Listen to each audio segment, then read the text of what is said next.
Hello, this is Elizabeth, and I'm here with a story from the 1001 Nights that was originally told by the storyteller Scheherazade to her master, the Sultan.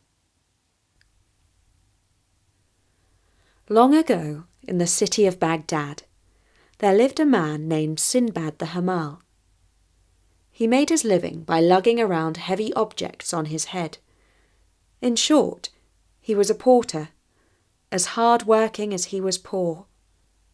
One exceedingly hot and dusty day, he was weary and sweating, and not sure if the heat or his load was causing him the most trouble. He staggered past the entrance of a wealthy merchant's house. The sight of a bench by the gates was so tempting that he could not resist setting down his load and sitting down for a while. As he rested, he felt a pleasant breeze and heard the sound of a lute playing and light voices full of laughter and song. He stood up and pushed the gates open slightly. As he peeked through them, he saw a garden full of flowers and servants carrying all sorts of rich and delicate meats. The delicious aroma greeted his nostrils and filled him with hunger. As he stood there, he recited some lines. Each morn that dawns I awake in pain and woe. I pick up my load and off to work I go. While others live in comfort and delight, with pretty song, good food and laughter light. All living things were born in their birthday suit, but some live like lords and others like brutes. At thee, O God all-wise, I dare not to rail, whose creation is just, and whose justice cannot fail. When Sinbad the porter had finished his verse, he picked up his heavy crate and started to move off. Just as he put one foot forward, there came from the gate a little servant boy who tugged at his sleeve and said, "Step inside, my lord wishes to meet you." The porter tried to make excuses, but the boy would have none of them, and eventually they went through the gate together. They walked through a majestic house to the grand dining room, which was full of lords sitting at tables laden with rich food and drink. The sound of music and laughter and lovely slave girls playing and singing filled the air. The diners were seated according to rank, and at the head of them all sat a man of worshipful and noble appearance. Sinbad the porter was so overwhelmed by all he saw that he said to himself, "By Allah, this must be either a piece of paradise or some king's palace." He bowed down and kissed the ground. The master of the house bid him to stand up. Servants placed food before him, and the porter, after saying his bismillah, ate his fill. After which he exclaimed, "Praised be Allah for your generosity, my lord." His host replied, "You are most welcome, and may your day be blessed. But tell me, what is your name, and what do you do all day?" "Oh, my lord, my name is Sinbad the Hamal, and I carry folks' goods on my head for hire." The master of the house smiled and said, "Now, if you will be so kind, let me hear those verses that you recited outside the gate of my house." The porter blushed, because he did not wish to repeat the lines about injustice among such wealthy and fortunate company. "By Allah, excuse me," he exclaimed. "Poverty and hardship have given me boorish ways." "Tish, tish, do not be ashamed," said the Lord, "but say them again, for they pleased me when I heard you speak them at the gate." The porter duly recited the lines, and the merchant slapped his back affectionately and said, "No one ever spoke a truer word. But you should know that I myself only rose to this happy state that you see all around you, after long suffering and woe. I made 7 voyages at sea, and by each of them hangs a marvellous tale that is almost beyond belief. If you have time, I shall tell you the first of these tales, so that you can better understand what pain I endured in my early days. All this happened because of fate, for no one can escape destiny. And this is the tale of the first voyage of Sinbad the sailor. My father was a merchant, a successful man of trade, who left me not short of wealth and comfort. I was young and headstrong and foolish, and I ate and drank and played, thinking that I'd continue that way for all my days. And then one day I awoke and found that the money was almost gone. Then I remembered my father and how he used to say, "A grave is better than poverty." And I came to my senses. I sold my fine clothes, my property, and my playthings, and with my last 3,000 dirhams, I bought merchandise for a sea voyage.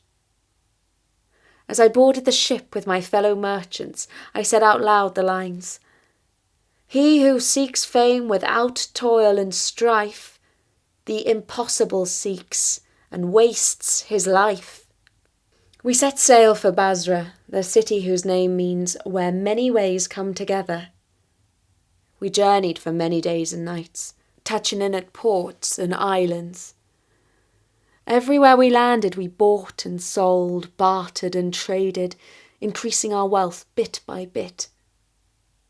Eventually, we came to the most beautiful island of all. Here some seeds from the gardens of paradise must have landed and taken root. The captain dropped anchor and put down the landing planks. Everyone on board came ashore to feel the golden sand between their toes and enjoy the lush and tranquil land. Some passengers set up fires for cooking. Others washed their clothes. A few of us contented ourselves with walking around the island and then drank and played. Then, all of a sudden, the captain, standing high up on the deck, rang the ship's bell and shouted at the top of his voice, "Everyone, run for your lives! May Allah preserve you! Drop your gear and get back to the ship as fast as you can!" We looked up in astonishment, and as we did so, we felt the ground heaving and hoeing under our feet. The formerly calm sea swirled around the island, and great waves broke against the shore. Then the very centre of the island curled up in a great arc, and those who had not made it back to the ship began to slide down into the foaming seawater. I was among them, but as I fell headlong, I grabbed hold of a wooden trough for washing clothes. This saved my life, for when I found myself in the raging water, I clambered onto it. For a while the waves tossed me to and fro as I sat astride my makeshift lifeboat, but I managed to stay afloat. I now saw that we had not landed on an island as we had thought, but on the back of an enormous whale. Somehow sand had settled on him, and trees and vegetation had grown on his back. He must have lain still for many a year, but when we landed on him, and some of us started fires, that must have annoyed him and woken him from his sleep. He flipped his tail and thrashed the water, and a great wave picked me up and washed me further still. Now I was truly on my own, with no chance of being picked up by the ship. Night fell, and I prepared to meet my doom. But the morning brought me to the shore of a high-hilled island. I scrambled ashore, where I found my legs were cramped and my feet numb. I fell onto the ground like a dead man, and lay for a long time with my eyes closed. It was some time before I began to crawl on my hands and knees towards the edge of the woods, where I found nuts, berries, and reviving spring water. Feeling somewhat better, I began to explore the island, and found it to be a pleasant one. After walking some time, I caught the outline of a living thing. Drawing closer, I saw it to be a beautiful and noble horse, tethered on the beach. I stooped down and picked a clutch of long grass still wet with the morning dew, and took it to the horse, who was a gentle and lovely mare. She nibbled it out of the palm of my hand. Then, all of a sudden, something startled her. She neighed and pulled at her rope.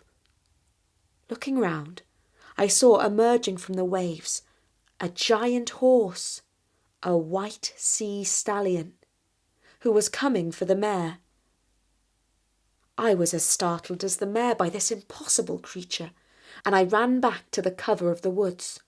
From there, I saw that the stallion had taken the mare's rope in his mouth and was dragging her into the sea where surely she would drown. This sight filled my heart with pity. I picked up a stick and ran back to the beach, where I began to beat the sea stallion around the head. He might surely have turned and kicked me to death, but so furious was my attack that he thought better of it and ran back into the waves from where he had come. The mare was still frisking to and fro with fright, but I took the rope and calmed her down. A few minutes later, I was joined on the beach by a man who called out to me. "Who are you, and where are you from?" "My lord," I replied, "I am Sinbad the sailor, whose ship landed on the back of a great whale, and who would have drowned had not Allah preserved me and sent me a wooden trough, clinging to which I was washed ashore here on this lovely island. And now I've told you who I am. Please return the favour and tell me who you are." He replied, "I'm one of the king's grooms, and I look after his favourite mare, whom you just saved from being dragged into the sea and drowned by the sea stallion." And this encounter proved to be my great fortune, for the groom led me to the capital city and the palace. Here I had the honour of meeting King Mirjan, and when I told him my story, he marvelled and said, "By Allah, you have indeed been miraculously preserved. The fates must have decreed a long life for you, or you would have surely been drowned 1,000 times over. You are one who is blessed by Allah for your safety." Believing me to be favoured by God, he treated me kindly. Indeed, he gave me a lucrative job as master of his port and registrar of all the ships that put in there. One day, the very same ship that I had sailed in visited the island. The captain recognised me immediately and embraced me in his arms. "Your goods are still safe in the hull of my ship," he said. This was the most unexpected good news, thanks be to Allah. I offered the goods as a gift to King Mirjan, who had shown me such good favour. In return, he made me a gift of treasure that was worth 20 times its value. We sailed to Basra, where I increased the value of my goods another 10-fold in the marketplace. In return, he made me a gift of treasure that was worth 20 times the value. We sailed to Basra, where I increased the value of my goods another tenfold in the marketplace. And so I returned to Baghdad as a wealthy man. I bought this palace and many servants, and set up a great establishment, and soon began to forget all that I had suffered. This, then, is my first miraculous story. Tomorrow I shall tell you the tale of my second of 7 voyages, if you will return to my house. And so saying, Sinbad the sailor gave Sinbad the porter 100 gold coins for his time, and the porter left for his humble home, pondering his great good fortune. And that was the story of the first voyage of Sinbad the sailor. I'll be back at storynori.com to relate more of the marvellous adventures of Sinbad. But for now, from me, Elizabeth, goodbye.